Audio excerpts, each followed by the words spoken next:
Work 4 hours a week. Escape your routine. Live wherever you want and get rich? It sounds too good to be true. A hammock on the beach is tempting, to say the least.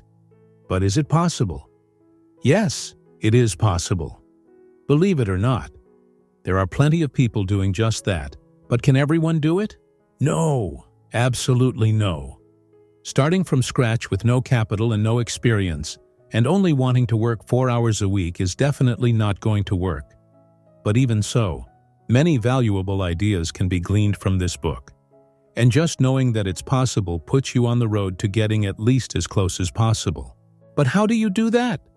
Most of the arguments in this book are based on the principle of making yourself rest while someone else works for you, making your work worth more than someone else's, and thus making others work for you. Welcome to Be a Better Person. Let's do it. Imagine you have two friends, one of whom earns $10,000 a month, while the other earns $15,000. So who is richer? Obviously, anyone would answer with certainty that the one who earns $15,000 is richer than the one who earns $10,000. He earns 50% more than the other, so maybe 50% richer. But is that really true? Now look at this.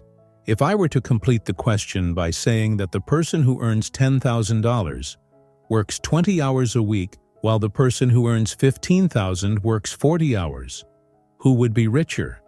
In that case, one would be earning $125 an hour while the other would be earning $95 an hour. And one more thing. Let's say that one of your friends is living in the countryside in a small town with a low cost of living, while the other has to live in a big city like the country's capital because he works there. Let's say that the two of them take their girlfriends out for a romantic dinner.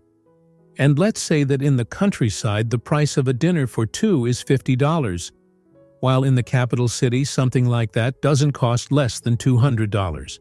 And now I want to rephrase the question. Who is the richest? Well, let's just say the tables have turned, shall we? I think everyone will now agree that the friend who earns $10,000 is certainly the richest. And that's the first point I want to touch on. I see many people heading for the big shopping centers in order to earn more. But do you know what comes with a higher salary? More expensive rent, slower transportation, and the sky-high price of leisure. In the end, all the money earned is duly passed on to other hands. So the big idea here is to use this thinking in an expanded way, so that you can, for example, sell in the big centers and spend in the countryside. The other very important factor is time. Knowing the value of your hour is very important because it will help with time management.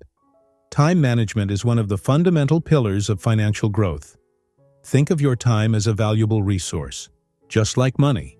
Every hour of your day has a monetary value, and knowing exactly how much you earn per hour is crucial to making smart financial decisions. Have a clear financial plan and follow it rigorously. Control your spending. Make monthly budgets and keep a detailed record of your finances. With discipline and good time management, you'll be well on your way to achieving a prosperous and satisfying financial life. Be a better person.